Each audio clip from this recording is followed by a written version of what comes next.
Hi runners, I'm María Rodríguez. And I'm Brenda Gonzalez. Thank you for joining us.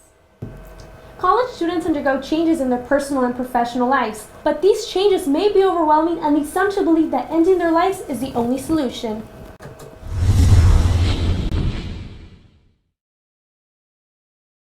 Are you thinking about suicide? Suicide rate among college students has become more common. Recent studies showing an increase in the percentage of students who harmed themselves alarmed Health Services Assistant Director Erica Delamar and Counselor Eric Lord.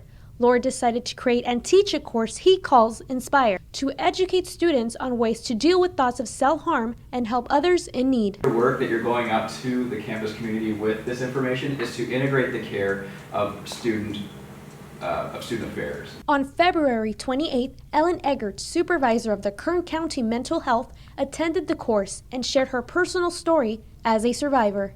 Take care of you. If you've got to take an extra semester, take the extra semester. You've got the rest of your life for school. It's not always easy to decipher what a person is feeling.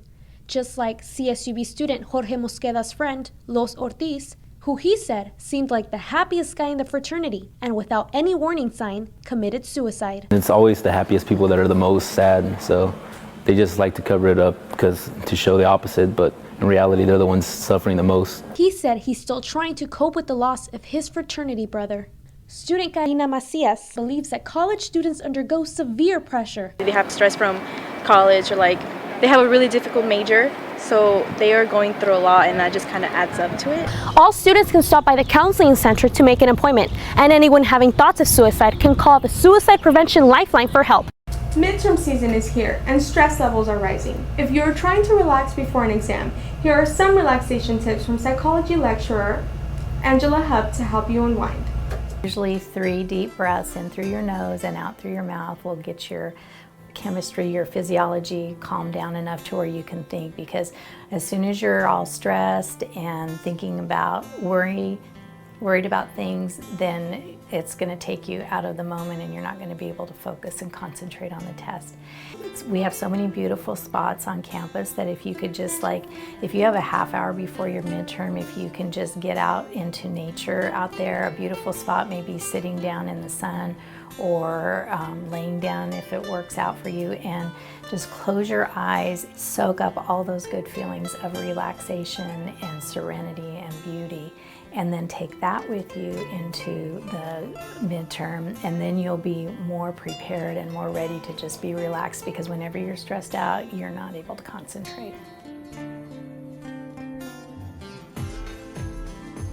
Every time that you read and study a question, in your mind know, okay, I'm going to get that one right because I'm studying, kind of visualize in your mind, okay, I know this information, I know I'm going to get it right on the exam and everything's going to be fine. Picture yourself even completing the exam and feeling good about it because you know you did really well because you studied and did your best.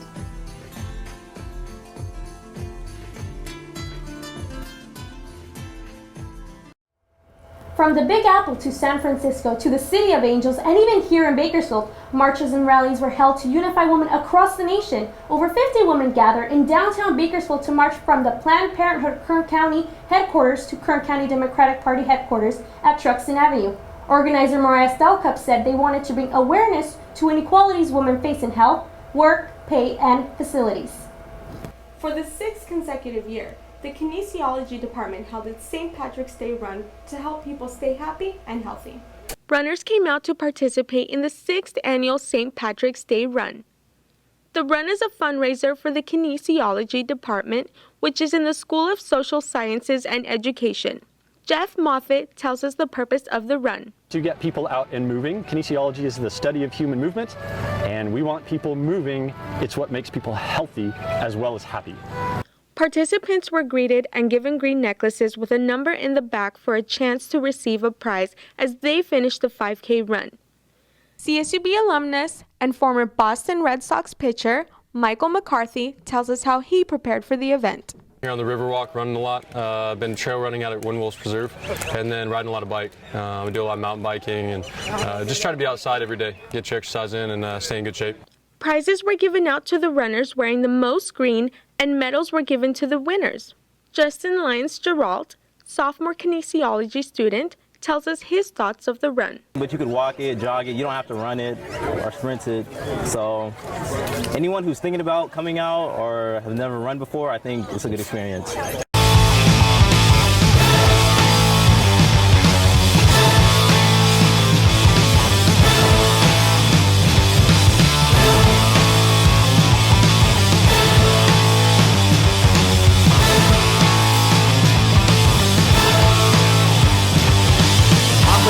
Basil, 2 seconds. Basil for the win!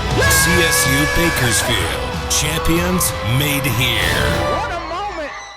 CSU Bakersfield's historic season continued as the Roadrunners invaded the Cal Golden Bears den to win 73-66. This was the first NCAA postseason victory for the Runners. Becca Romo made the trek to Berkeley and has our coverage of the game. CSU Bakersfield traveled to Berkeley to take on top-seeded California in the first round of the National Invitation Tournament. The Runners jumped out of an early lead thanks to some hot shooting from senior guard Dejik Basil. He hit 4 3-pointers and scored 16 of his team-high 18 points in the first half. There was a Damian Durham sighting in the first half as well. He finished the game with 13 points, knocking down 4 threes, breaking out of his 3-game shooting slump. In the second half, the Golden Bears mounted a comeback, cutting the lead to 8 with 2:07 remaining. The Roadrunners were able to hold off the Bears through a solid play from Brent Rapp and Sean Briggs. They made clutch free throws en route to a 73-66 victory. This is the first postseason win for the program since the transition to Division I. Up next, the Runners will continue on in the tournament and travel to Fort Collins, Colorado to take on the 4th-seeded Colorado State University on Monday, March 20th at 8 p.m. The game will be live on ESPN2. CSUB has announced the winners for this year's student research competition. In the undergraduate section for physical and mathematical studies, kinesiology major Andrew Hudson took first. For graduates, Rosetta Lottie took first place. Computer science major Alex Rinaldi earned first in engineering and computer sciences. For behavior and social science, in the undergraduate psychology and religious studies, major Nasaim Al-Shif. In the graduate section, Matthew McClellan took first. Biology major J.C. Fickle finished first in the biological and agricultural sciences. Mitchell Coleman took first in the graduate section. That's all for this week's broadcast, runners. As always, thank you for joining us. I'm María Rodríguez. And I'm Brenda Gonzalez. We'll see you next time.